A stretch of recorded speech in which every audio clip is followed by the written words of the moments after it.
Mr. Richardson, what's your position as a elected official? I'm the president of Lyons Central School District Board of Education. Okay.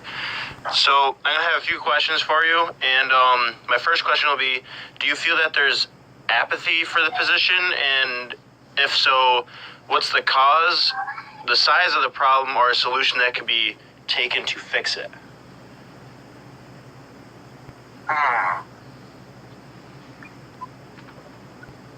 That's a good question. I think there is apathy to the position. I think that most people understand that it's a position that is a tiered position, and I think most people know that. And most people look to the Board of Education as like the directors of the administration, not particularly the people that run the schools, so to speak. Okay. Do you think there would be a solution to fix this? No, because I think that's a good thing that people generally understand. Oh, yeah. You know, that it's a group of 7 members, and it's not really the one particular person or the one particular elected official that is making all the decisions. It's, I think people understand that it's the group of 7 people that's actually making the decisions, not just the one person.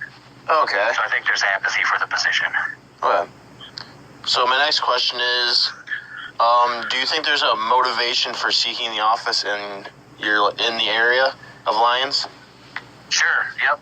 Actually, I decided not to rerun this year, and there are 2 positions up. Myself and Paul Farah's position, and I decided not to rerun, and there are actually 3 candidates vying for 2 positions. Okay, that's good. Good.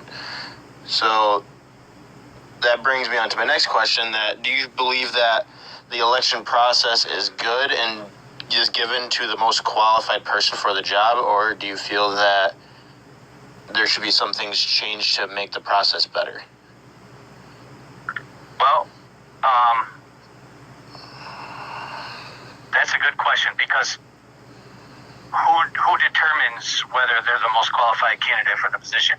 True. The way that our government is set up is that it's in the eyes of the majority what direction that majority wants that person to, how they want that person to represent them. So I guess, as far as determining the qualifications, I think that the most qualified person for the position is the person who is elected, but it's based on those who are, placing their votes. Okay. It's in the eyes of the people who are placing their votes. Okay. What are the qualifications for his/her job? Is it like a mandatory or preferred qualification?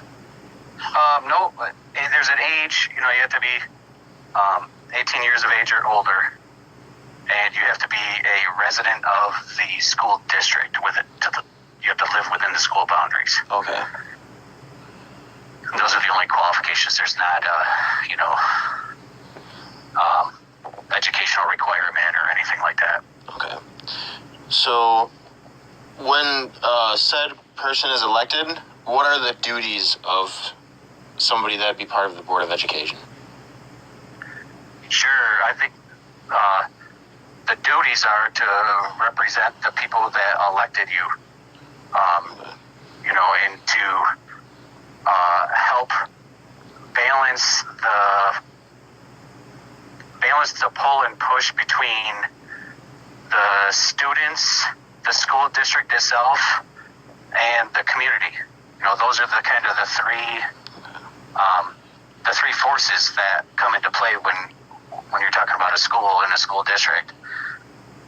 Making sure that you're representing what the community wants in the school, but also making sure that you're getting the best education that you could possibly provide for the children that are within those district boundaries. Okay.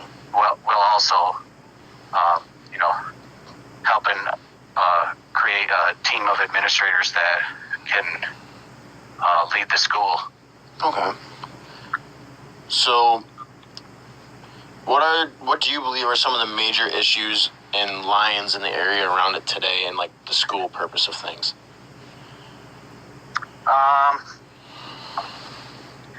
I think just in society in general, I think there's a big problem with like-minded people moving to live with like-minded people.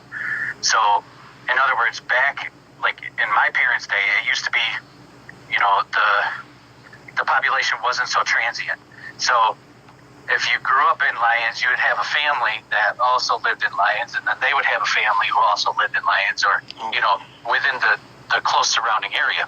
Okay. So it's a closer knit group of people, where now it's a lot more, the population is a lot more transient. So what you're finding is the populations are not as diverse as they once were. Okay. So the communities that are used to be let's just take income, for example. It used to be a medium income-based community, where now a lot of those that had the wealth may be moving out, and it becomes, a poorer community. Okay, yeah, I understand. You know what I'm saying? Yep.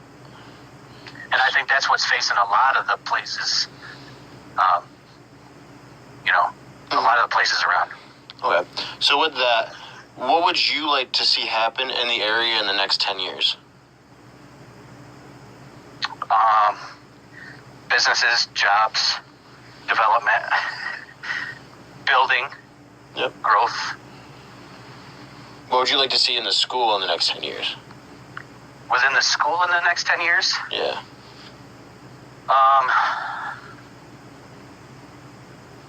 Funding, state funding.